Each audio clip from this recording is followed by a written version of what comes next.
So you used to have your own studios? Yeah, I did. It was a lot of fun while it lasted. It was about 12 years. You have to have lawyers and shit. Who wants to have lawyers and shit? So then, As a CEO, you need to have people skills and managing people skills. How did you find that?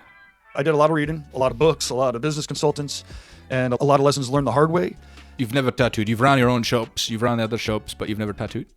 Probably up until about a year ago, I would have the world record for the most amount of seminars taken by a non-tattooer about tattooing. I would almost think that a tattoo industry is heavily like referral-based. Would you agree? Absolutely. 1,000%. Absolutely. How do you pitch it to studio owners who are not tech savvy and they don't really understand the value right away? I don't. How do you get customers? When you're ready to hop into the digital world, we're here. If you could tattoo one piece of advice onto every agency owner or SaaS founder's brain, what would it be? Don't be an asshole. Contribute positively. Hello, everybody. Welcome to another episode on the High Level Experience podcast. Our guest today is someone who's been deep in the trenches of a single industry longer than most people have even been online. Talking about decades of real-world experience evolving from the early days of the tattoo scene in the 90s all the way into building tech, media, and SaaS solutions that are shaping how modern tattoo studios operate. He's not just a marketer or a SaaS guy.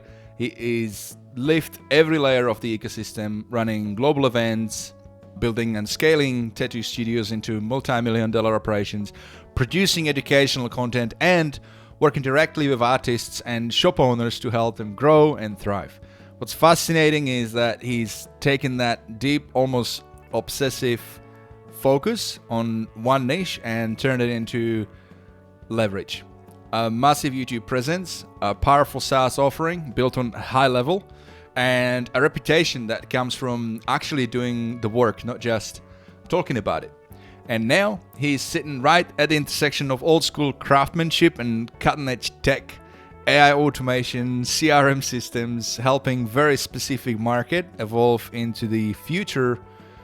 So please welcome to the show, Gabe Ripley.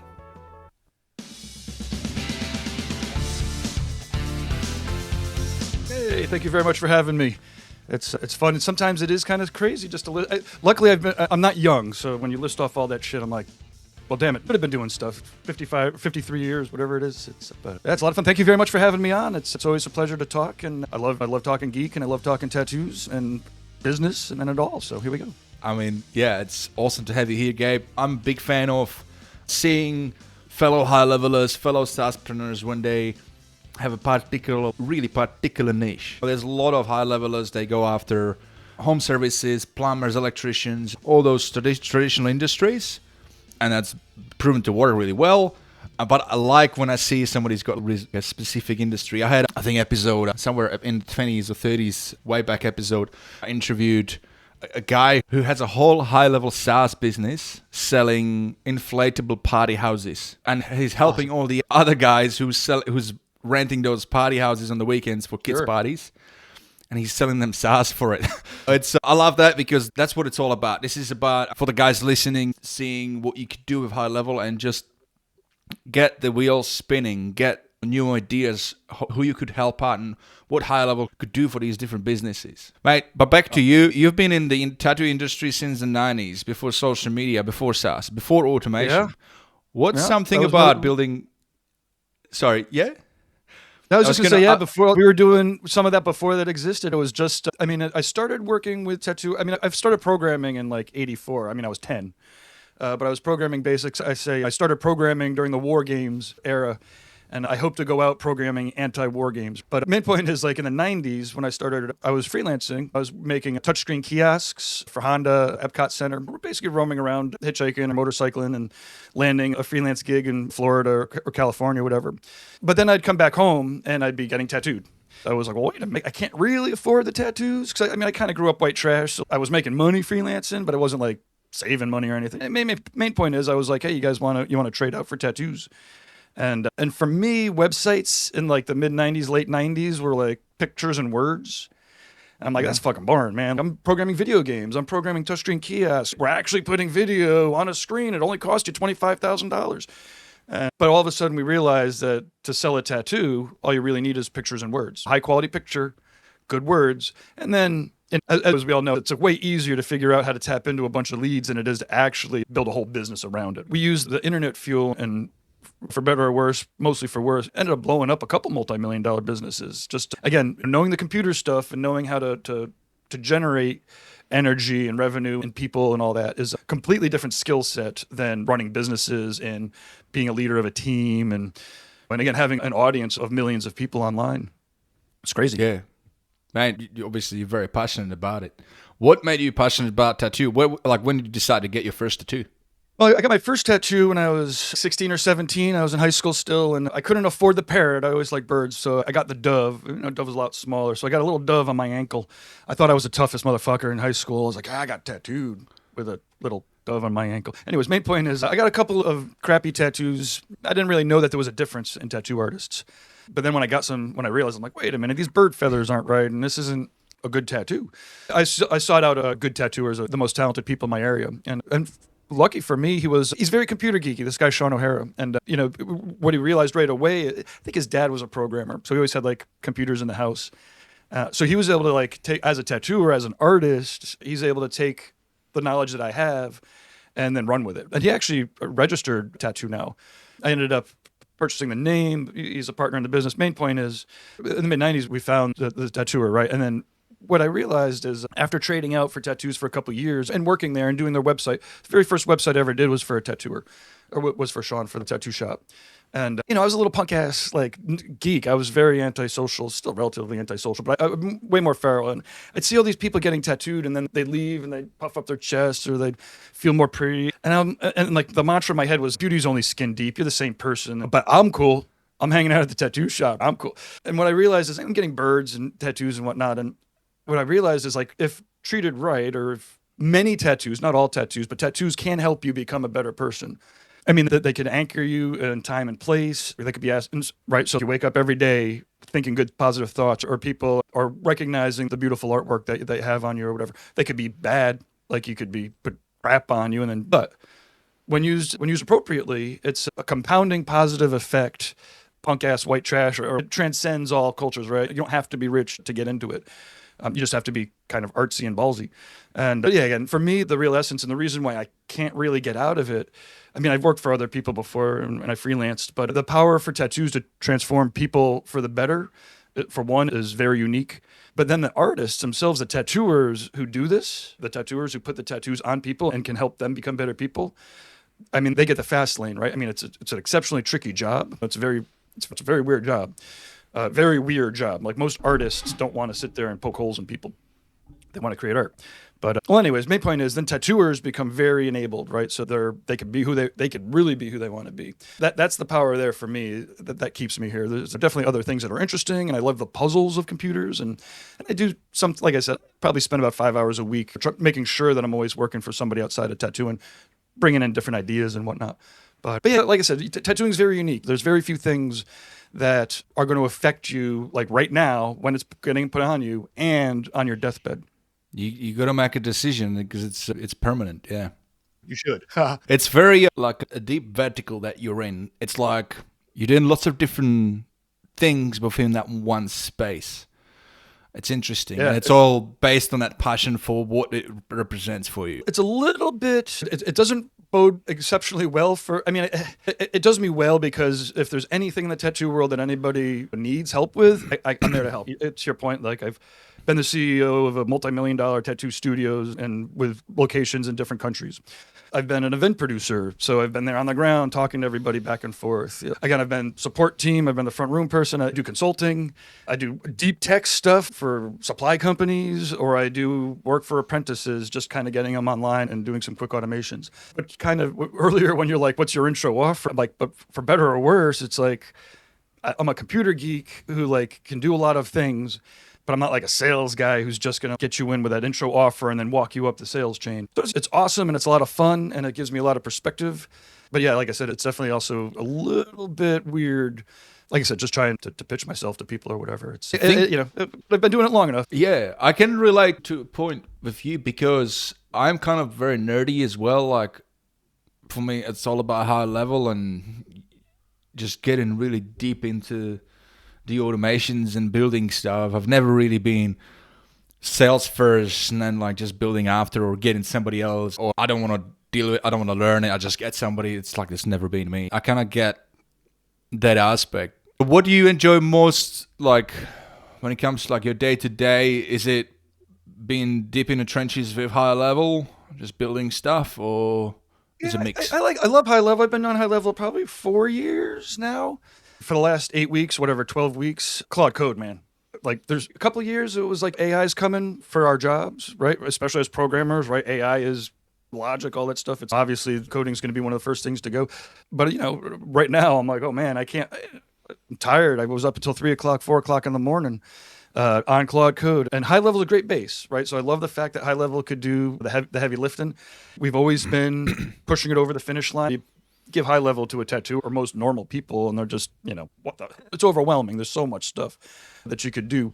So a lot of my job has been to like simplify HighLevel and to try to narrow that navigation down and to allow people to easily get to just the spots where they should be getting to. And I want to talk about that a little bit more. Sorry to cut you there. Yeah. Adoption, right? Adoption is so critical with SaaS. And I've looked at, when I was looking you up, as obviously you've got a very impressive YouTube channel, and it's all about tattoos. You guys are going to check it out. Is it TattooNOW on YouTube, is it? It's TattooNOW Gabe for YouTube. Right. I never get about any of the social media, so I didn't actually get TattooNOW on any. I had it on Instagram. I had TattooNOW on Instagram, and for 2 days, everyone's like, what's TattooNOW? I'm like, it's a website. And they're like, what's TattooNOW? I'm like, it's a website. So I changed it. I changed my Instagram handle from TattooNOW to TattooNOW_DOT_com. Worst branding decision I could have made on Instagram. But so no, YouTube's TattooNOW Gabe is what it is. Sorry. Awesome. Yeah, what I was going to say is, so yeah, you're... Oh, damn. I just lost my train of thought. So how do we get there? So I talked about YouTube. The segue was, yes, the adoption is key. And when I was looking at your stuff, I saw how you white labeled HighLevel. And you've done something with the menu that I've not seen before, which is... You created sub-menus on the left-hand side menu. You know how you can create custom menu links for different stuff? I do that too because it's handy. But how did you pull that off? Marketer's Toolkit. And okay. And I set up, so there's a marketing tab and folder. There's a management tab or whatever, drawer or whatever. And the goal was so that a tattooer can go in the morning and then click on, they go to their one box and then they go to their calendar, and then they could go to marketing, and like the blog is the first link, and then the post scheduler is the second link, and then the newsletter is the third link. So yeah, it's definitely the user interface is at HighLevel. Like I said, I wouldn't really turn a vanilla HighLevel onto an actual client without expecting to confuse them. And I've had a couple of clients, not in the tattoo world, again, every once in a while I'll do some work, and and I've done some really good work for people, and a lot of it is just like removing all the confusing things so that the people could actually use it. And then again, there's a lot of other things. Like for me, TattooNOW, I used to program all of the stuff, right? So TattooNOW.com, and I was in there today. It's 25 years of a code base that did not everything that HighLevel, probably did half of it, right? It had a shopping catalog. It has a portfolio engine that still really isn't matched by HighLevel or the other WordPress or whatever. And again, so for me, it's like I was programming all the stuff, and then I spent about 5 years. I'm like, I don't want to program MailChimp or mailing lists anymore, so I'll use MailChimp and we'll API this stuff around. And so then, 4 years ago, I was like, oh, wait a minute. Instead of together a bunch of things into TattooNOW, I could use HighLevel as the base. And so basically, I customize sometimes I'm customizing the back end of HighLevel, I'm customizing the front end of HighLevel. There's been times where I'm like, wait a minute, if I'm customizing both ends of it, I know how to program the shit in the middle. Why don't I don't want to do that. I'm getting out of that. Love being able to hand that stuff off. And it's really good because, I was going to say, it's good because you don't have, you have something to fall back on, that so you're not completely responsible over. HighLevel's got 700 or so more probably at this point developers. And so if you try and develop everything from scratch, then it's all on you if something breaks. So it's good to be able to sleep at night knowing, okay, there's this other company that's looking after the foundation I can build on top of. It's flexible. Absolutely. I can change things. Yeah, I like that. Sometimes when I'm on the phone with tech support and I'm like, why don't you? I know how to fix this. I know how to get in that database. I understand that they've got 80 billion people to deal with, right? So they can't just go in there and do some things. But they've got the premium support now, which is an option. I'm with HL Pro Tools, which I found very helpful because I've got dedicated Slack channel.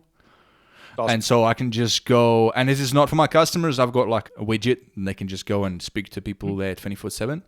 But I can literally just go and submit a ticket and make a loom and stuff. And they'll literally go in and they'll not just inspect, but they'll even change things and fix it for me. Or if they can't figure it out, they just go and they handle the high-level support for me. So they'll liaise with them and then they'll just come back to me with. So there's options, but I agree if you just like on a regular high-level support, I mean, I must have submitted like hundreds of tickets over the last 5 years. I can't be like that. But that's the persistence. Like you got to commit to learn a platform. There's just so much, and it's just the nature of technology. It's just always going to be evolving. There's going to be different way how you think it should work than what they've envisioned how it will work, and there's all that. And again, that's where Claude code and a couple of IDs and an encryption key, and all of a sudden we could, inside of HighLevel, put in, I've got business plans in there and all of it, right? There's a makers that I've set up, and nice. It's all this stuff. Oh, that's what I was saying earlier, is for me, TattooNOW, though, has always been like a third technology. Maybe the technology that I was programming at one point, and now it's like HighLevel and Claude and N8N and all that. But then it's about a third of documentation, business documentation. So I've run, it took a lot of business plans and a lot of documentation to run a multi-million-dollar business. And so I have all of that, right? So I have the business plans, I have the marketing plans, I have the organizational charts, the job description, everything that you could run a tattoo shop with, and or a tattoo convention. It's not just the technology, it's the technology and the documentation, and then brains, people, and network. And this is where there's a real awesome, what I've always loved about computers is the dance between computers. We could meet and talk to people from around the world, and then people from around the world could watch and tune in with us. And then they can meet us in real life, right? And it kills me that I haven't gotten to the high-level events yet, or some of these N8N events. I'm hustling. It's a whole new, it's awesome. It's a whole new thing, yeah. But back and forth, right? So first you attract people online, then you meet them in person, and you bring them together to your mentioning earlier, in real-life events, anywhere between 50 people and 800 people or 1,000 people. Then when they go back out and they interact online, like all those online connections are even that much stronger. And it's really fun. Again, I've been doing that mostly in the tattoo world. I'd love to get into the geek world a little bit more and hit some of those events there. But I know, again, just using the computers to actually enhance real life interactions. Yeah, it's a lot of fun. It's too much fun. So you're passionate, you're geek, kind of like me. You like to build stuff. But how much, if you were to say, how much of it is because you want to just play around and do something versus how much of it is business decision driven, like around your customers' needs? Like almost everything has, like right now, everything almost has to feed into some revenue. The tattoo world's always, it's a roller coaster ride, like everything is. So I don't have that much time to just play. Although I do have one project that I play around with maybe once every 3 or 4 weeks. I'll have an hour or two where I'm not going to be effective doing real work. So I'll hop on it. So I don't want to talk about it too much because otherwise it won't be as effective when it comes out. But part of it is I've been collecting statistics, right? I collected about 50 statistics from online APIs, and they're spread out amongst the similar-ish. This is where Claude's amazing. It's find me 50 APIs that'll give me statistics. I want them categorized the way that the global health happiness indexes are. And so it gives me, and I'm going to use these statistics to drive not a game, but I'm using these daily statistics to drive some events inside of a world. Main point is all of a sudden now I've got 5 different areas where I could tell the mental health, right? So it's checking out loneliness, searches for loneliness and shit like that. Obviously the income gap, wealth gaps and stuff. All of a sudden, I'm trying to do this for a fun video game in my part-time for fun. Is there, I'm just guessing, are you doing it as a correlation back to the tattoo world? The index for loneliness? No, not at all. You had me wondering, for some reason I was thinking about things I'm not doing that for business or for the tattoo world. And this is purely for, this will be for another future interview when I talk about it. But yeah, cool. The main point is all of a sudden I realized I've got these statistics that are kind of going up and down that are happiness of the world, right? That's like the happiness index as they go up and down. But no, for the most part, like I said, with the exception of 2 hours a month where I'm able to play with some things like that, I'm straight up just trying to basically, I'm an R&D guy. Mm-hmm. Again, the N8 out. I don't just go after the new shiny thing. I can't afford to just go after the new shiny thing. But when there's a tool that all of a sudden it's okay, now wait a minute, this actually does changed the game a little bit. And right now, in the last fucking 2 or 3 years, man, it's again, N88 comes out, or HighLevel comes out. We could do everything in-house again for 3 or 4 years. And then N88 comes out and we could start automating and getting the AI agents to do a lot of that stuff. And then Claude comes out and you could program HighLevel and N8N from your computer. Man, I took a consulting gig out in St. Louis. So I was driving out there. It was 2-day drive out, 2-day drive back. But I had my fucking Claude on my phone. I'm talking to it. I'm like, could you go through my Google Drive, find my business plans, and then put them into my new living business plan project? And I was kind of, it's so nuts the way that these computers are going these days. I can't go into my Google Drive, my 15 years of documentation, and find my organizational charts. Claude can while I'm driving. It's nuts. Yeah, it is. Sorry. I wonder where we're going with it, but...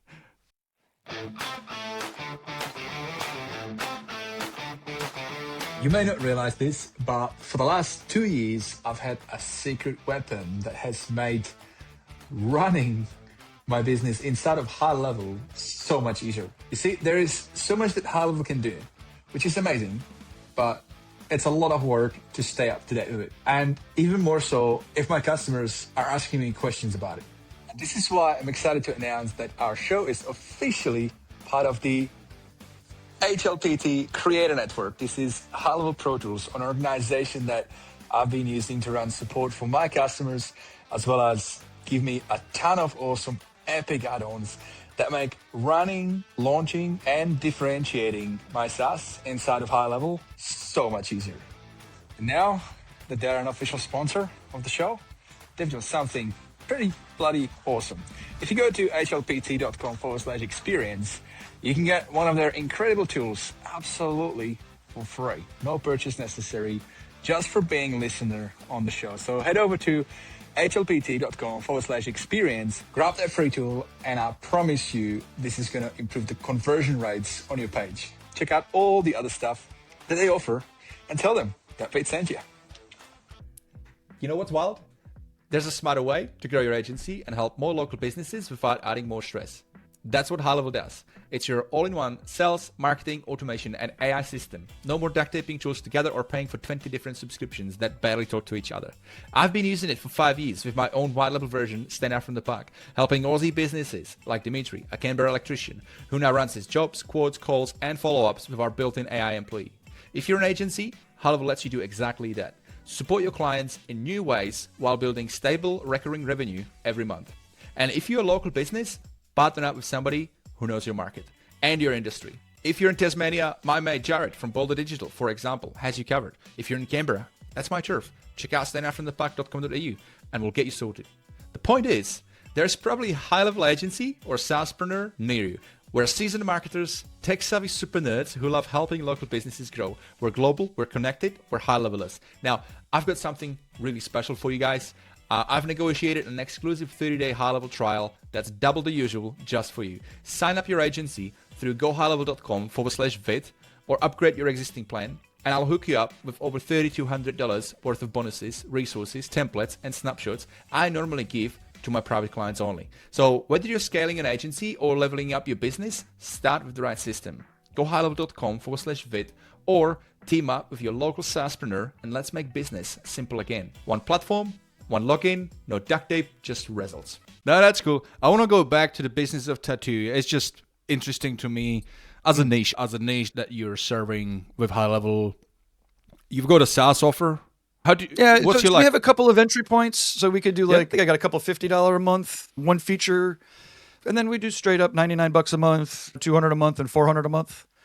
And I just kind of pile on all of the AI stuff and all the N8N stuff on top. I don't charge extra. I probably should. I also do websites, whatever, $1,500, $2,500, some templated ones for cheaper if people want.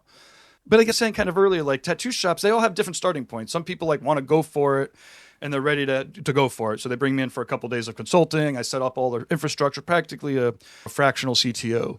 Yeah. Other people just want a website, right? And then the third category might be one website. Tomorrow I'm going to go do some consulting. And then the third category might be like they want to have a full-fledged franchise and get into that big business side of things, right? Maybe. Yeah, absolutely. I've gone in and I could do $6,000 a month worth of work for multimillion-dollar tattoo shops. And I love that stuff, right? I mean, basically, if I could help from between 5 and 20%, if I could use the computers to like save you 5 to 20% and then help you earn 5 to 20% extra. If you're dealing with a multi-million-dollar business, that 10% becomes quite a bit, which is pretty awesome. And I love 100%. Now doing that. I don't have my own brick and mortars anymore. I'm just doing consulting and just doing fractional CTO work for the tattoo shops and other businesses. So you used to have your own studios? Yeah, I did, and that's multi-million-dollar studios. It was a lot of fun while it lasted. It was about 12 years. I had one here in town in East Hampton, and then I had a partner in Oregon, world famous tattooer in Oregon, and then one in Italy. And I'm not very good at the pronunciation, but I still work heavily with my partner in Italy. We do conventions in Venice, and retail location. It could get nuts, right? And again, this is where there's been multiple times where I've been able to generate multi-million dollars in energy and, being a CEO of 30 people with all their different agendas. And I mean, there's policies you got to put in place. There's, you have to have lawyers and shit. And who wants to have lawyers and shit? So end point is the cycle of those businesses for about 12 years. And it was awesome. We had about 100 guest artists a year. And again, for me, using the computer tools, I could help other people use the computer tools, but no one's going to use my tools like me. Better or worse, though, like I said, I'm not a human resources guy, and there were parts that are fundamental to businesses that I didn't want to bother with lawyers and accountants. There's just like key things that you need to have in place. So as a CEO, it's obviously you need to have like people skills and managing people skills. How did you find that? I found it after the fact. I did a lot of reading. Simon Sinek was probably one of the guys that caught on, Jim Collins. I did a lot of reading. And I left a leadership vacuum. Again, as a computer guy who started up a tattoo shop, a location, I was definitely the type of guy who didn't mind being in the basement on the computer, helping everybody do the stuff upstairs. But I wasn't, again, I kind of grew up like white trash, lone wolfy kind of a kid. And I didn't moved out of my house when I was 14 and hitchhiking around the country and hitchhiking through Europe barefoot at 17. Definitely not laying down the law and making sure that people understand orders or whatever you call it, discipline and whatnot. I don't even know. Again, these are like businessy lessons, right? Like fraternization policies or no fraternization policies and like a lot of that stuff. And I basically learned it as I went, right? So I'd come into a problem and then I'd fix it. And then I'd come into a problem and I'd fix it. It was maybe a little bit ahead. I always had business consultants and we always had business. We were one of the shops that was becoming like a real business, right? And again, we wanted to keep it real and we didn't want to compromise the authenticity of the tattoos. And I don't think we did. All of our tattooers were awesome, even though it became a pretty big operation. But again, we kind of just had to make it up as we went along. And as far as leadership was concerned, I left a leadership vacuum in my business. I probably got it to the point where we were doing like maybe even, I don't know, $700,000 a month. We had 2 different locations in town here. And I had one manager at one location and another de facto manager at the other location. And we were going to move into a theater building, right? So after 2 or 3 years, we're finally moving everybody together. And I was psyched. I was like, after all this time, now we could all be together in one big theater building. And it was like a full-on clash of cultures. And 2 different leaders that weren't me, that were in it for different reasons. That people, and so all of a sudden and this was probably one of the reasons why I don't have tattoo shops anymore, right? I mean, I did good, right? And I kept it together. And certainly our shops grew more than most and our reputation preceded us. But it was definitely I was not a trained CEO. And so I had to learn it as I went. And again, I guess to wrap it all up, a lot of books, a lot of business consultants, and a lot of lessons learned the hard way. And now, like I said, I don't need to go into it too much, but I lost a multi-million-dollar business due to some of these issues. And again, mostly the lawyer issue, but also hiring some bad hires. So I have a whole seminar that's mistakes that are easy to make and hard to fix. It's a learning curve. The reason I ask you that question is because I've gone through something like that as well. Back in 2016, I've been in the fitness industry since 2010, personal training, running boot camps, all the way to doing gym fit outs, helping mates fit out their gyms, designing CrossFit gyms, and managing big box gym. That was ultimately what it led to. 2016, I got a big contract, and then all their employees suddenly became my employees.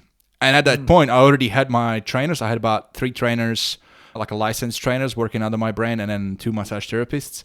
And now I took on the management contract of that whole facility. It was like a pool and 2 squash courts and big gym.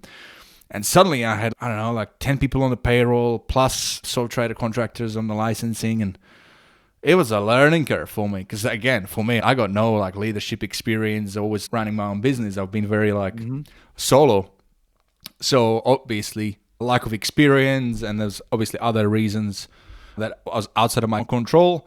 But yeah, about 12 months later, it all went belly up. And so those learning curves, check them on. But it was just interesting to hear. Yeah. It was funny when I was going through the turmoil of it, like in my head, I was like, oh man, I can't believe after 12 years, this is what's happening. And then back in my head, I'm like, wow, my seminar just became worth like another $1 million. I was charging whatever, $500, $200 for it. Now I could probably charge $1,000 to, I know I can because I've got multimillion-dollar lessons that I could teach other people. Yeah. Although that said, I'm sure that the lessons that I had learned, people had told me. Right. So again, it's not like all of a sudden I was like, oh, wait a minute. You're supposed to have a lawyer to protect yourself. Or, hey, wait a minute. You're not supposed to hire toxic people, even if you think you need to. Yeah. But I said, I'm not crying. I cried about it enough. Right. I don't tattoo. Right. So if I did tattoo and I went through those issues, I could just tattoo for $1,000 a day for the next 90 days. Everyone could go fuck themselves. Right. I don't. So I can't. But again, you've never tattooed. You've run your own shops. You've run other shops, but you've never tattooed. No, I was going to say probably up until about a year ago, I would have the world record for the most amount of seminars taken by a non-tattooer about tattooing. So I've taken hours and hours of seminars. I would record videos and do both live seminars. But no, I've never tattooed. I can't really draw. And so when you run those seminars about tattoo, is it more about the business of tattoo seminars? So the ones that I teach, yes. The ones that I facilitate are about all of it, right? So for instance, in October, I'll be running an event, co-hosting an event with my buddy Jake at Jiminy Peak. It'll all just be painting. It's a Paradise Artist Retreat. And so we'll probably have about 50 to 75 tattooers out, but they're all just painting.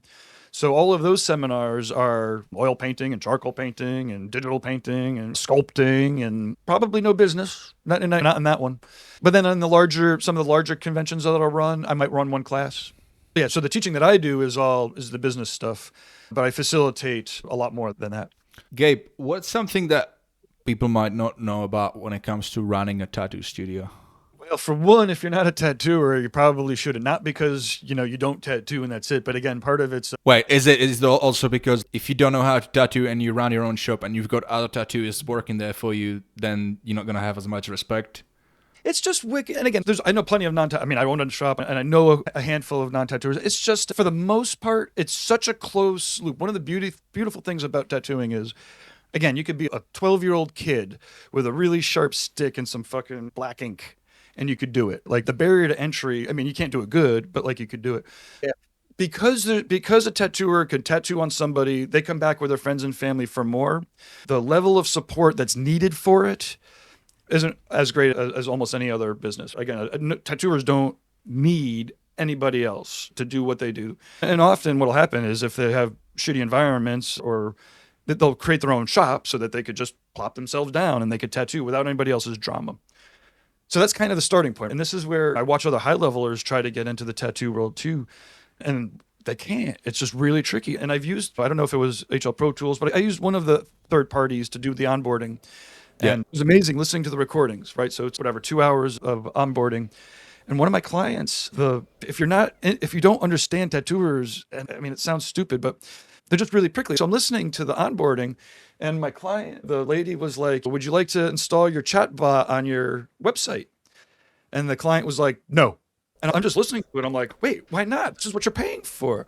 But the lady on the other end of the line was like, well, okay, no problems. And just moving on to the next check. And then she was like, do you want to download the lead connector and put it on your phone? And my client was like, why? So you could track me? And I'm like, shit. But there's nothing I could have done. And I don't know how I could train. I don't know how I could train somebody to be like, hey, you have to deal with a really prickly, self-enabled artists that kind of know what they need to do, but they don't necessarily know. So I guess the biggest piece of advice is that you'll know whether you should be owning a tattoo shop or not. Like it's not like a hair salon or a gym or a restaurant. You're permanently marking people for the rest of their lives. And again, one of the trickiest things about owning a tattoo shop and not tattooing is that you have that responsibility, but you're not actually doing it. So it's like the tattooers that are doing the tattoos, not only do they represent themselves, but they're representing you. And if you don't do it, Oh, I don't even know. Like it's mostly. Oh, you're talking. I see what you mean. So if you got a really good tattoo artist and people come for that artist, and you yourself, the owner of that business, maybe you don't know, you haven't built any of your own reputation as a tattoo artist, then that's a liability because if they leave big chunk of business. Well, I mean, that's just even standard, right? For the most part, again, if you don't tattoo and you're trying to open up a studio, you're probably, unless you already know the tattooers that are like, mates or whatever. That I want you to open up a studio. You need to because I need a place to work for you. And again, that doesn't happen very often. But that's again, tattooers don't need business people. I mean, they do. Like, I know I sound kind of funny because I'm like talking out of both sides of my mouth here. It's like a tattooer doesn't need anybody else; they could just do it themselves. But of course, if they have support and they can't do it, they can't do the marketing, they can't do the automation. There's a lot of things that they can't do, but they don't necessarily need the automation. Maybe now it's a little bit different, right? Like the things that I was doing to make millions, now tattoo shops need to do to stay level. Sorry, I keep cutting you off. Sorry, mate. No. Feel free. I won't shut up if you don't. I think what's unique about tattoo is that, because now we talk about marketing, is that you finish piece of artwork, and now that becomes the walking banner for you. Yeah. There's no other, like if you got a restaurant, people eat it, nobody else knows that you've eaten something unless they tell you about it. Absolutely. But if you got a really nice piece done on a visible spot and it's not hidden on the t-shirt or something, then that's naturally going to create conversations. So I would almost think that a tattoo industry or the business of tattoo is heavily like referral based. Would you agree? Absolutely. 1,000%. Absolutely. And like all of the other stuff that we can do, all the marketing stuff. And again, I love real world street team. I love the real world marketing too, as well as again, I love that dance back and forth. I want to meet people digitally and then I want them to see a poster in real life. And then I want to go to the party and meet them. Aside from being obviously very strong business model on referrals, naturally, as long as you're good, how much more can you get in terms of business growth by implementing digital marketing for tattoo studio? Oh, tons. And again, business-wise, first thing, if I'm coming in as a consultant, first thing we do is look at the environment, make sure the environment's good and clean and inviting, make sure that the tattooers are showing a great experience. And again, what I'll tell people is if your friends and family aren't coming back with friends and family for more tattoos, then like all of the marketing, I mean, and I've done this, right? I've jacked up the marketing, and if you only get it right 8 out of 10 times and you're pissing off 2 people out of 10, if it's 2 out of 10, that's only 2 people out of 10. If it's 100 people, then all of a sudden it's 20 people. And to your point, then all of a sudden there's 20 people out there that had bad experiences talking. So you really need to first tighten all of that stuff up. But then from there, man, I mean, there's Google. Yeah, it's intent versus impulse. You always should maximize the intent, especially when it's free, like Google Business Profiles are. Because if somebody's already searching for you, well, that's the easiest way to start getting leads. And then the social media is getting harder and harder, right? The algorithms and all that is just working against us, and it's only going to get harder until it gets to a point where unless you give it money, you're not going to get any visibilities, right? Because you're the product. And so once you get your home base in order, right? So people are having a great experience from start to finish. People love it. They're talking about it. So they want to come back and they tell their friends and their family. Once that's there, right, then that's when the digital stuff really starts to do its magic, right? Instead of wasting 20% or 30% or 40% of that ad spend, right, the money and the Google and the SEO, the new people that it brings in, not only are you're gonna keep them, and then they're gonna bring their people back. And for me, a lot of what the magic in the digital world is about is the dance back and forth. So we find people online, we pique their interest, they want to be part of the energy or whatever it is that we have going on, and then we meet them in real life, right? So we have different events, and as I was talking about earlier, I'll be meeting people along the way to go work for a couple of days. And main point is, once you touch them digitally, then you have a real world experience with them. And again, we'll do this in group experiences, and all the computer people do it. It's awesome. Then when you go back out into the digital world, those interactions are even that much more meaningful, right? So we've talked to each other over the computer a bit. Once we hang out for 2 hours in person, the next time we have a digital interaction, it's that much stronger. And it's like that with clients, right? So a client first searches you on Google, finds a couple of cool things that they interact with you online. They're having you're setting the experience, they're getting it. But then they come in, they get the service, you do an awesome job. They come back with their friends and their family. Then all of a sudden they see you digitally, it's that much more effective even. So the answer to that is it's tremendous, right? So if you're bringing people back with their friends and family, then the new people that you could be bringing in from the digital world, again, you just grow that clientele base. And yeah, I mean, we have clients that'll have, I don't know, upwards of 50 to 60,000 people on their list, right? And again, then we take those lists and then we put them back out. We email them, of course, but you could add them into as an ad group. And I don't know, it's tremendous. I mean, you can make millions and millions of dollars. Not that you have to. And that has its whole set of problems. But again, the amount of growth that could come in from the digital world is great. I mean, and lastly, just to wrap it up, there's more competition now, right? So when we started in the late 90s, right, we were the only tattoo website game in town, digital in town. Now there's Google ads and Facebook ads and TikTok. There's all sorts of marketing people that are in the space. So anyways, it's larger and crazier and bigger, but it does still exist, and it could be a great effect. And like I said earlier, I think the really cool thing about tattoo is that it's like something that's on your skin. So it's your walking billboard. You go back home. A lot of people actually share those photos on Facebook. I think like one of my mates, he's got a really good tattoo studio back in Czech Republic, and he actually gets like a lot of engagement, a lot of socials just on the back of sharing the artwork, the job that he's just done on somebody's body, like beautiful tattoo, and people are commenting on it.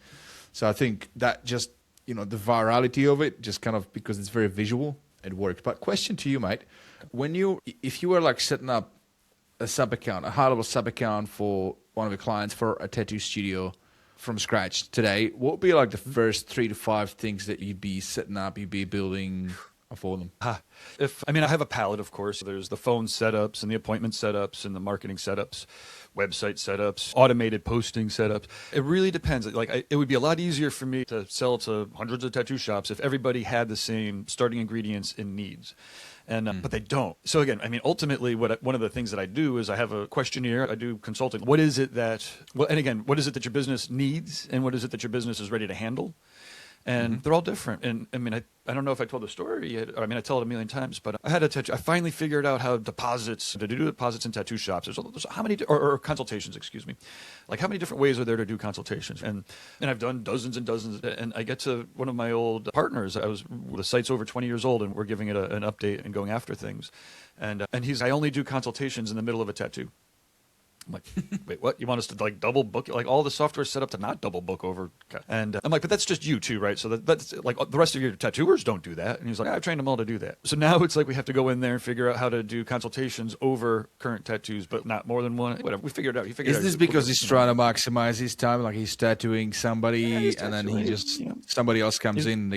He's been doing it 30 years. That's the way he does it, right? And I can't change the way that they're doing their business because of the software. So then 6 weeks later, I was at another studio setting them up. And again, we're going after the consultations.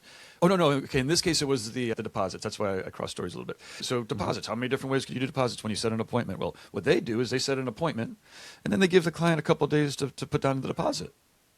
Well, that's interesting because usually I would always advise there's no such thing as an appointment without a deposit. That's the actual transaction. But again, I'm hopping in here for 2 or 3 days to help them use HighLevel for their shop. I'm not changing the way they're doing their deposits now. We have to come up with a mechanism. So you put down the appointment, and then it hits them up with the deposit links. And if they don't do the deposit links, it won't.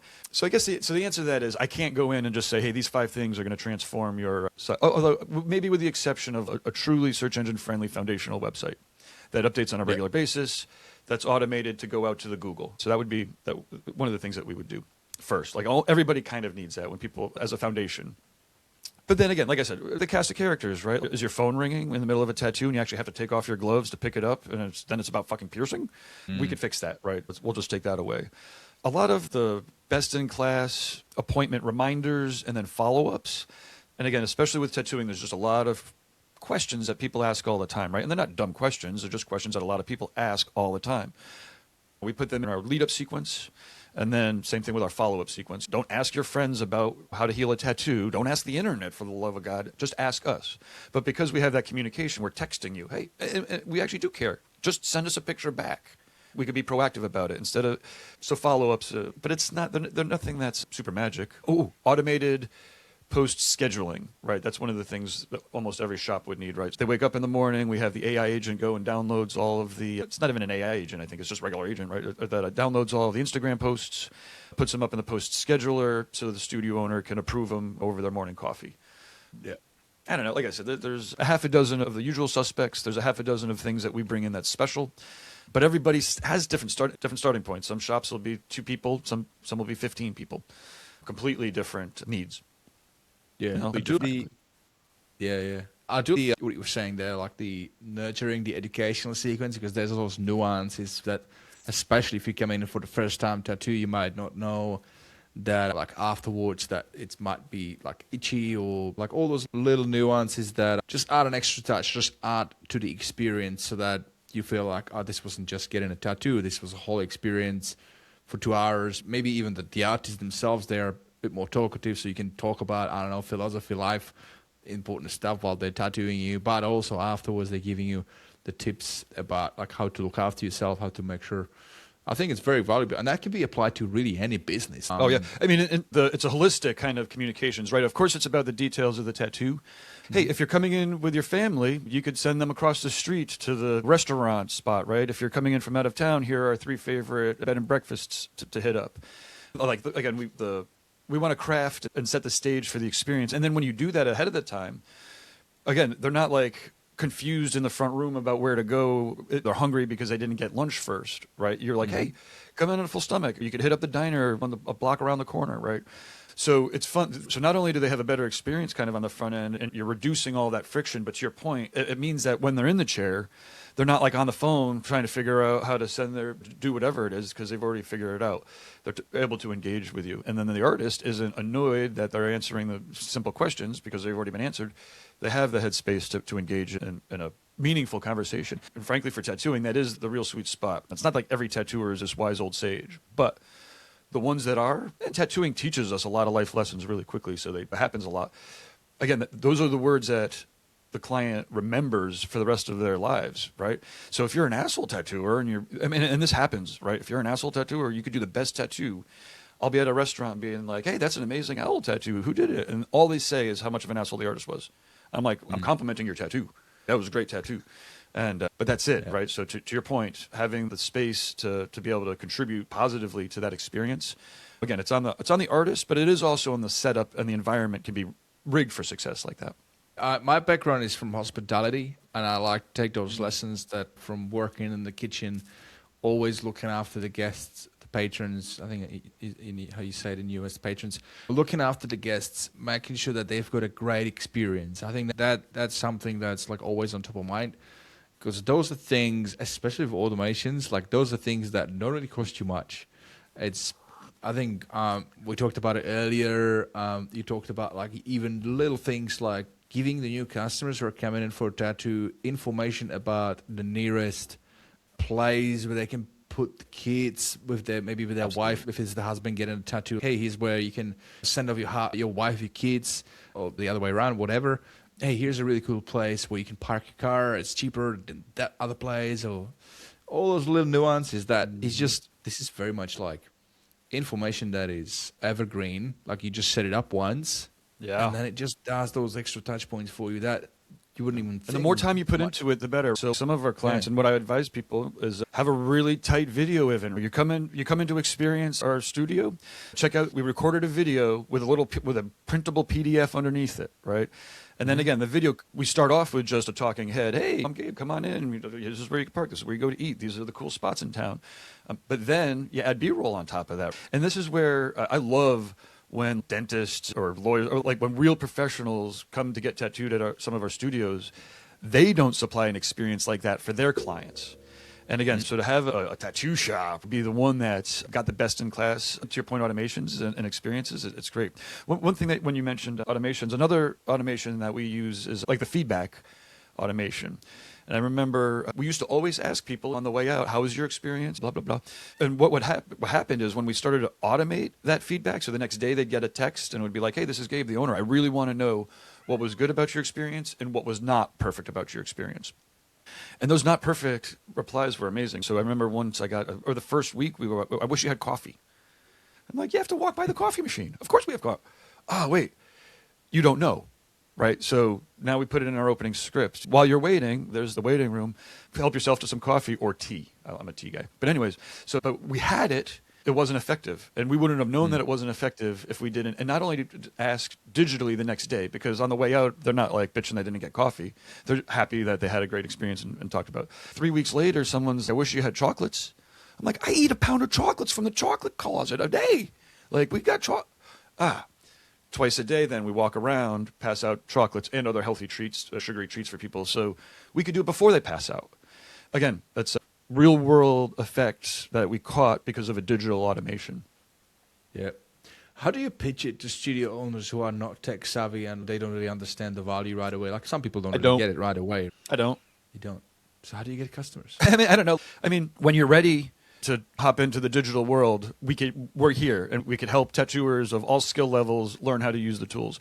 But if you don't see it, I don't need to teach. I don't need to teach you to see the value of getting into it, right? And if you suck at computers, and like I said, I mean, I welcome and I'm happy to do business, and I have plenty of experience working with people that don't have a lot of experience on the computer. And I can be very patient. Tattoo shop, again, the owner gets it, right? The owner hires me. I'm not chasing down, I guess, so I didn't mean to be quite so flippant, but look, I'm not chasing down people that don't use computers. I'm chasing down people that know they need to use computers and either use them okay and want to do it better, or somebody that can see a vision and wants somebody to help them take it all the way.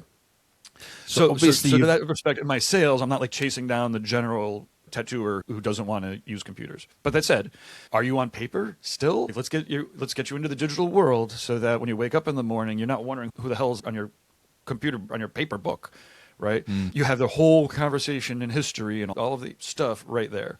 But again, if someone's like really against tech or computers, I'm not really pitching them too hard. I'm really trying to focus on people who, like I said, I do a fair amount of cleanup work and fix-it-up work. I'm experienced with it. I love doing it. I really love when somebody has their shit together and they're like, look, I want to take what I've got. How can you amp it up 20%? So those are two different types of gigs. Yeah, it's a night and day difference when you got a business owner who's like savvy, understands it, and they're like hungry and they're like open to it. Obviously, you said it, you've been around, like you've got a lot of experience and notoriety in the tattoo industry with all the different things that you've been doing. So naturally that, I would assume you're getting referrals and that just happens. But in terms of other lead gen channels, do you do anything proactive? Like how do you find customers? Yeah, so therein lies some of my weaknesses, right? It is like almost all referral, word of mouth, mostly because I'm one person and I need more work, right? I could always use more tattoo clients. So I do some outreach. Okay, and it's also been 25 years, so there's different things that I do at different times. These podcasts are amazing, and there'll be times where I'll do 3 a week, or I'll help facilitate 3 a week. So there'll be Getting Through It with Kenny on Tuesdays at 1, the TattooNOW Business Roundtable Wednesdays at 11, and then we'll do like interview shows and whatnot. So there's been times where 2 or 3 hours a week of actual real programming of interviews and discussion panels with tattooers. If you do a search for the TattooNOW Gabe, you'll see tons of YouTube videos. And I think that maybe you checked it out, right? A reasonable YouTube following. It's mostly these days, people flipping through the reels looking at tattoos. But we have, again, a fair amount of long-form content. And I love long-form content for tattooing specifically because everybody's trying to shrink your attention span. And everything's shorter. But with tattooing, you can't shorten it. Like, you might have to sit there for 6 hours and fucking take it. You can't just... You have to sit there and take it. So I don't mind long-form interviews, as long as there's quality content, long-form interviews. But I've started to do some ads, so there's a little bit of outreach. I've been doing some general outreach, and leads are coming in. Of course, I do tattoo conventions, and when I was talking to a fellow who might be helping me with sales, they're paying money for leads. Like, why don't you just go to a convention and talk to 200 people in a weekend? Right, I don't need to spend $35 a head to talk to people in person at a convention. But again, here's the thing: like, he's going to help me tighten up my sales. I'm the programmer guy who sits here and programs, and then when my bank account gets to zero, it's not healthy. When it gets to zero, I'm like, oh shit, I got to go drum up some business. I'll book $3,000 days. Okay, now I've got my whole covered.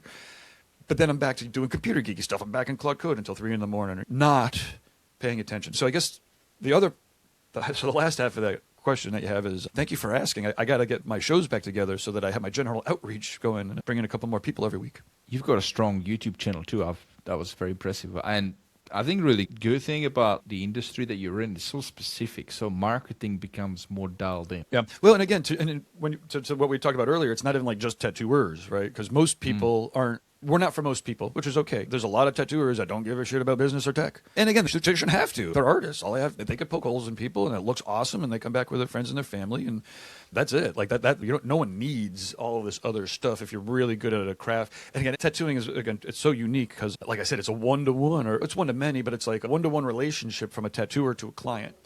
And that's it. Like, again, like, I guess barbers, there's other and hairdressers, there's other services that are one-to-one, but it's really hard to get in the middle of it. It's different because you go there for the first consultation, you're brainstorming what you might want, or you let out, even say, I'm going to let you go freehand, just you're the artist, just come up with something cool.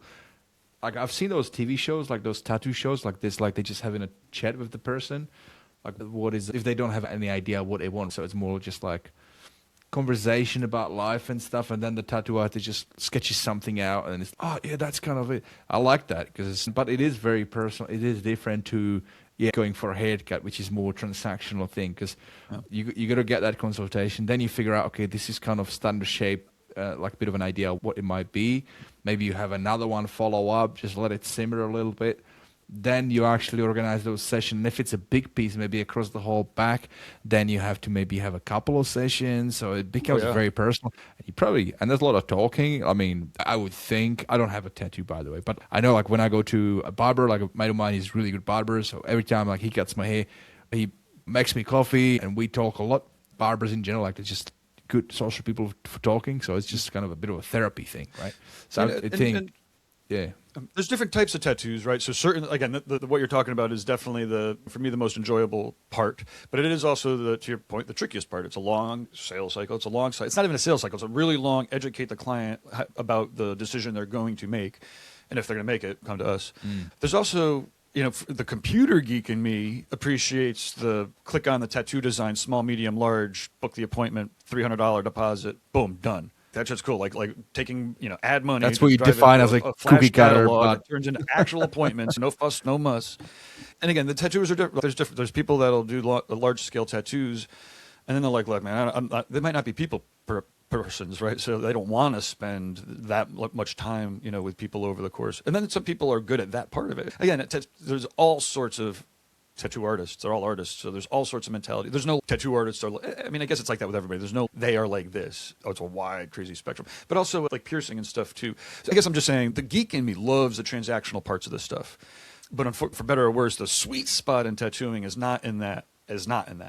There's shops that do both, right? We have shops that have the wanna do tattoos up online that people can book.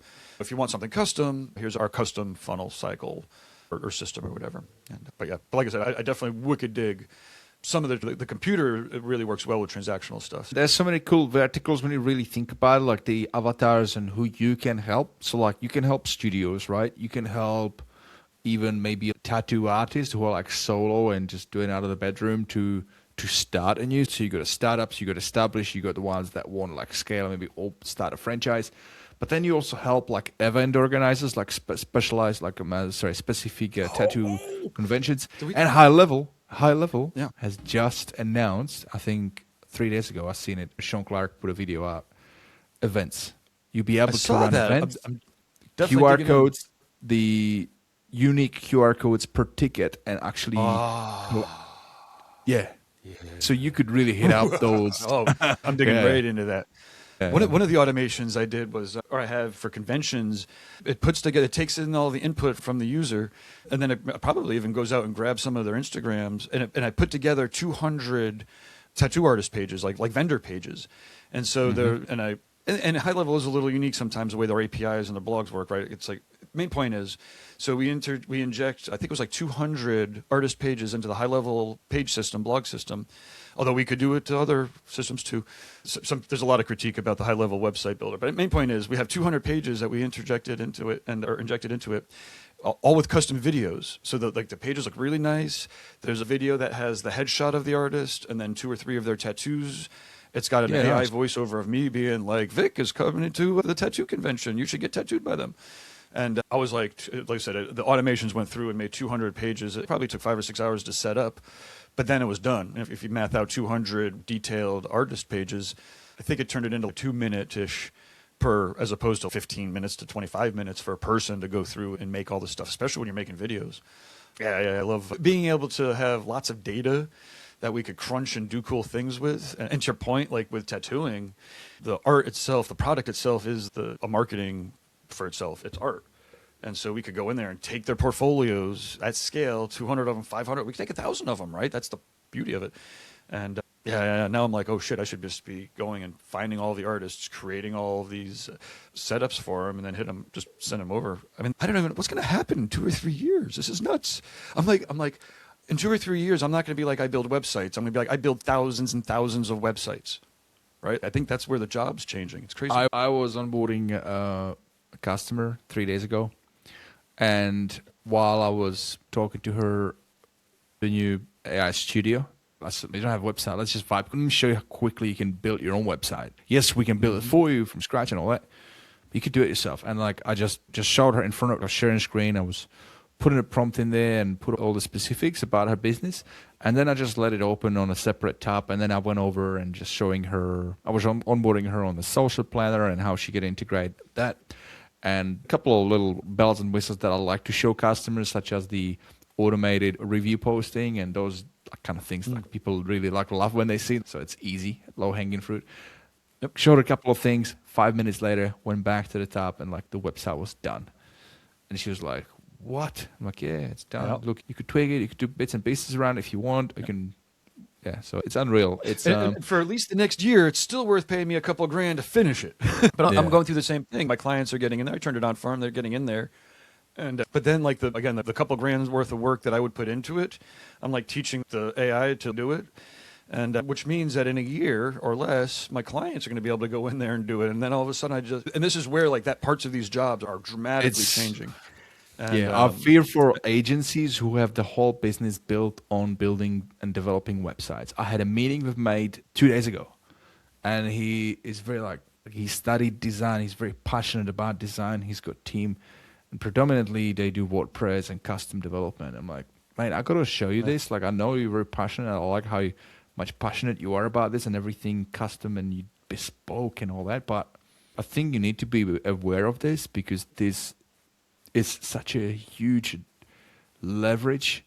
And I'm already seeing ads from companies like Wix, which used to be like really shit website builder with really ugly code, Squarespace, and all these companies now have vibe coding because everybody's catching up, right? It was Lovable really opened up the jar. Now everybody's doing it, and that means they are going to be targeting the business owners direct because it's just so easy. You won't need agencies 12 months from now. So part of the beauty of TattooNOW and what I've been working on is, and the computer reminds me, it's like what is not, people can copy what people will always, people always copy the last thing that you did. They can't copy the next thing that you're going to do. One thing that they can't copy on TattooNOW is 27 plus years and counting of SEO trust. So when you upload a tattoo to your website and you're part of the TattooNOW community for 27 years, that tattoo went up on your website and then it went up on the TattooNOW website. And Google knows this. And I never put up spammy ads. I stayed away from all that bullshit, right? So Google, my traffic has gone down. I used to do 3 billion people a month. It's gone down dramatically. There's a lot more competition. Main point is the trust is there, right? People upload a blog to their website. It goes right up on the homepage of TattooNOW. Google sees it within a day, points right over to it. And I'm pretty psyched because I've been revamping the home-based TattooNOW site to now be 2026. And but yeah, like I said, so when I'm going into the computers, I'm like, how to differentiate us? It's no other in the tattoo world. No one could replace that because it's irreplaceable because no one else has that. Even some of the other major domain names, they haven't been consistently supplying content to Google for so long. So, anyways, I was just pretty psyched. I was like, we were talking about all the other people that pop up to do things. Right, so there's a lot of places. I'm looking at your website. You've got a lot of pages, a lot of content. It is, I guess, this is a WordPress website. Fuck WordPress. It's all custom coded. No? And also, that's the one that you're looking at now is old. If you go to 2026.tattonow.com, you'll see the new one in development. Okay, yeah, I was going to say because this one looks very like 2026 dot. Is that a subdomain? Is it? Yeah, it's like it's in development now. This is all going to developers, so you could go and pick it apart if you want to. But TattooNOW.com. Okay. Oh yeah, that looks different. Yeah, nice. Ooh, try out the brain right in the chat. So one of the things that's awesome is I've got the customized chat there. It's an embedded Did you vibe code this or? It's all in Claude code, so it's somewhere in between. Possibly. I guess it depends on the definition of vibe code. I'm going to share screens because I'm looking at something and the guys can't see it. So let me just do a quick screen share. It's in development, folks. Yeah. Okay, here we go. So this is... So what you've got is... Can you see it?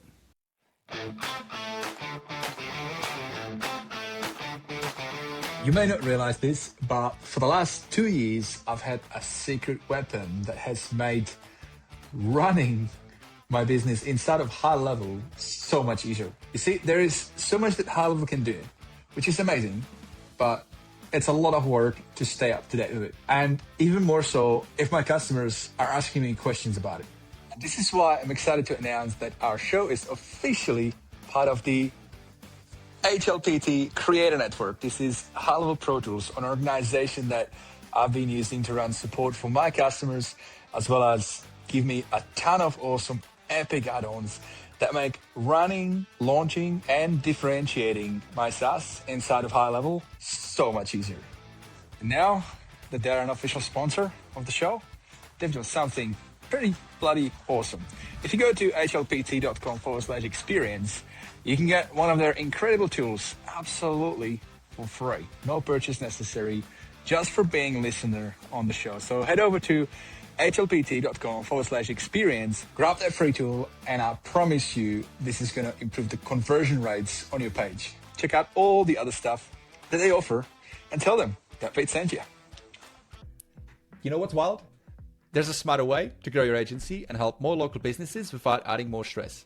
That's what HighLevel does. It's your all-in-one sales, marketing, automation, and AI system. No more duct taping tools together or paying for 20 different subscriptions that barely talk to each other. I've been using it for 5 years with my own white-level version, Stand Out from the Pack, helping Aussie businesses like Dimitri, a Canberra electrician, who now runs his jobs, quotes, calls, and follow-ups with our built-in AI employee. If you're an agency, HighLevel lets you do exactly that. Support your clients in new ways while building stable, recurring revenue every month. And if you're a local business, partner up with somebody who knows your market and your industry. If you're in Tasmania, my mate Jared from Boulder Digital, for example, has you covered. If you're in Canberra, that's my turf. Check out standoutfromthepack.com.au and we'll get you sorted. The point is, there's probably a high-level agency or SaaSpreneur near you.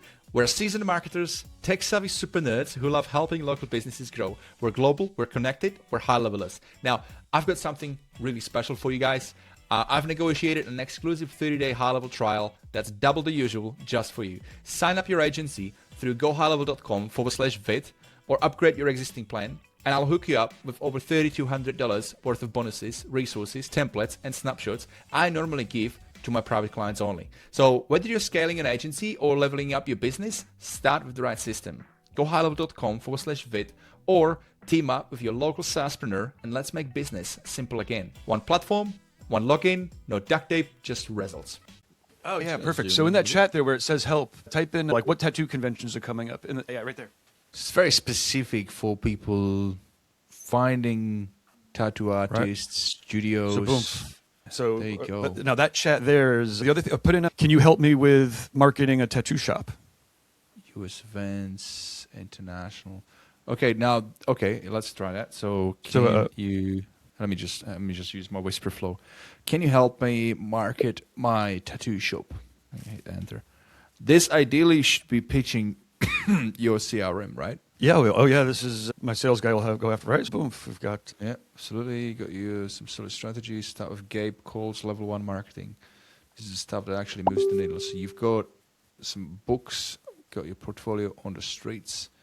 Beautiful. Yeah, to hell with your social media marketers. Put out posters. Client appreciation over constant posting. I like that. Education as your soft sell. Yeah, that's a standard fun, right? Awareness, consideration, decision. You got to do that. Got feedback loops going. What's your current biggest bottleneck?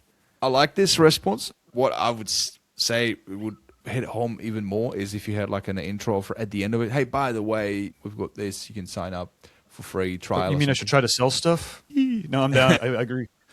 Yeah, because it's great. You've got really good information, but I think at the end, like, why not? Obviously, you were so this is where we're getting into. Nice, I like it. The farther you dig in, the less. Click on that, like click on Ozzy. Yeah, okay. So, I guess we got a controversial picture here, right? But again, so this is a tattoo picture that Cecil uploaded on his website. And then, I got to change that. You can't request the tattoo. That's got to say contact artist. Yeah, all right, I'll stop sharing. But yeah, this, what you're basically providing as a value is not just, hey, I can help your studio grow, but also, hey, as part of being a customer with us, you also get listed on TattooNOW, which has all this SEO value that will drive. It's a strong it's a reputable site. So backlink from TattooNOW would yield higher score. Backlink. I mean, Google knows right away. Although as far as like TattooNOW, right? Like when I'm talking about TattooNOW, what I say is we're about a third technology. And again, some of that technology I used to program all myself. Now we use various parts of HighLevel and customize it. It's a third business documentation, right? So I've got the business plans, and the business plans could be adapted for any market. These are specifically for the tattoo world. But again, it's every part of the business plan. It's organizational charts, it's P&Ls, it's marketing plans, it's the whole 9 yards. You could raise $150,000 off of it. And then it's a third network. So I've been doing this. I know not all of the players, but I know of all of the players. And we have relationships with tremendous amounts of them. And again, that's one of the hardest things to be like, if you hang out with us, we can point you in the right directions and you'll do better and meet the right people. But it really is like that, right? And again, this is where if you come to our events, and people inside of the TattooNOW community kind of already know who you are because they've seen you digitally, that they are also checking out TattooNOW and checking out the new tattoos. Mm-hmm. Then all of a sudden there's conversation parts. Then it really starts the magic really starts to come together. But I guess to the point that what I was just saying is TattooNOW is not just like a high-level technology company, white label. It is maybe a third of a technology company that has half of it white labeled. But then the other 2/3 of it, arguably some of the more important parts, don't even really have anything to do with technology. Again, part of it is like you could have all the technology in the world to drive your business, but if you don't have the parts of your business working, then you got to fix that first. It's like supplements, man. I used to be a personal trainer, so the same thing. Like you could be starting your fitness journey by going out and buying creatine, buying all the different supplements, but if you're not doing the fundamentals, if you're not exercising regularly in the first place, if you're not eating well in the first place, then that's not going to make any impact. It's the other way around. Right. Like it's always like a complementary thing on top of it.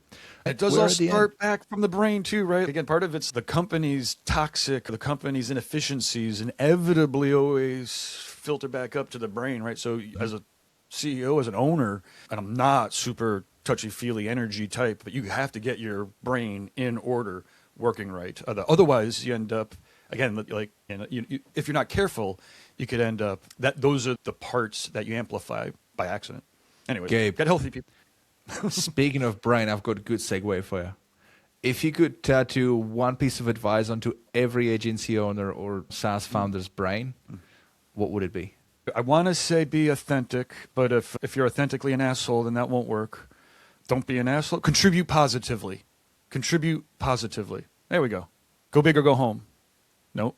Contribute positively would be what I would tattoo on people. Good. I love it. Gabe, we're at the end. Sweet.